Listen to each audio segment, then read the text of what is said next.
Should I buy a property with my self-managed super fund is what we're talking about today on the eCentral Business Show. I'm joined by a resident expert in mortgage lending, Laura Sillano. Now, is this advice? No, Okay. It's never advice. Okay. So what should they do? They probably watch that disclaimer we put at the back of this video, yeah? Yeah, good idea. All right, we've got that covered off. Now, self-managed mortgage, self-managed super funds, such a popular thing at the moment. And obviously people do call you and ask you, like, should I buy property with that? I mean, what do you say? Okay, so the first thing that I say with should I buy a property is ask your financial planner. Can I buy a property? I can help you deal with that. When you're talking about self-managed super fund lending, can you buy a property within a self-managed super fund? Yes, there is the capability to do that. The question that I look at for my clients when we're talking about that kind of thing is, what is your appetite for complexity? Because a self-managed super fund purchase is a complex process. Sure it is, yeah. The servicing and the actual assessment or credit assessment of it is relatively straightforward. But what is complex about the transaction is that you need to have accounting advice, you need to have solicitor's advice, you need to have financial planning advice. And so you really need your team in place to help you through that process. So you want to be committed because that could get expensive. Yeah, sure can. And I suppose fundamentally when I think about it, you've got to be at a level of funds inside your SMSF to make it happen, because it's got to stand up. Yeah. On its own 2 feet. You can't feed it, you can't, it's got to work hard. And so that's part of the assessment that we do, is to make sure that it is feasible for the self-managed super fund to actually purchase the property. But also for the people who are contemplating that, if your financial affairs are really simple, then you've really got to look at whether you want to make them that complex.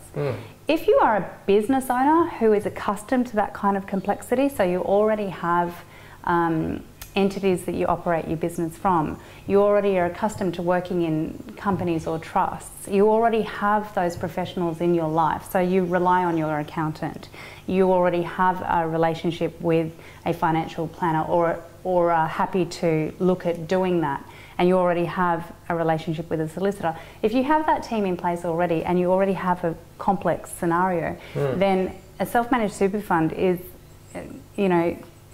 it's consistent with what's already in your financial life. Yeah, okay. And therefore purchasing a property in that entity is not going to be a step far away from where you already are. Sure. So for myself who doesn't have self-managed super fund, I'm not going to dump 20 grand into an account and say, Laura, I want to buy some property. Highly unlikely that you could buy a property in a self-managed super fund if you only had $20,000 in there. Well, it sounds from what you're saying, and I appreciate that, even the level and the cost of the setting it up and the advice and those sorts of things, the professionals you can have on board to have this happen. Yeah.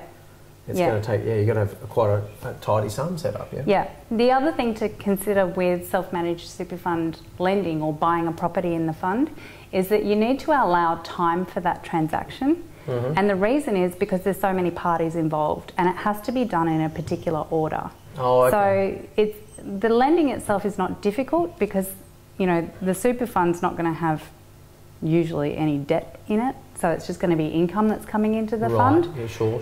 To do the servicing side. But what's going to take time is making sure that you've got the appropriate structures in place, that you've got a bare trust set up, that those entities that are set up are compliant.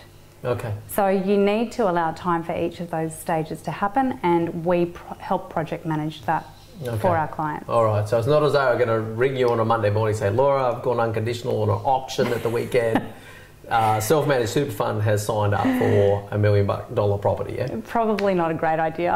Okay, fabulous. All right. Well, anyway, look, there's some important lessons around there. It's like, obviously it suits some people, not others. There's a level of aptitude and level of complexity you're saying around that sort of thing, and it takes time. Yeah? Yes, it takes time. So allow time. Right. And educate yourself. Yep. All right, fabulous. Now, the way they get that process started, they obviously call Laura Sillano Pod Financial. Now, how do they do that? You can contact me on mobile 0422 320 497 or email through to the office home@podfinancial.com.au. Okay, fabulous. All right, that's another episode done of the eCentral Business Show, the resident expert in mortgage lending, Laura Sillano. We'll see you next time.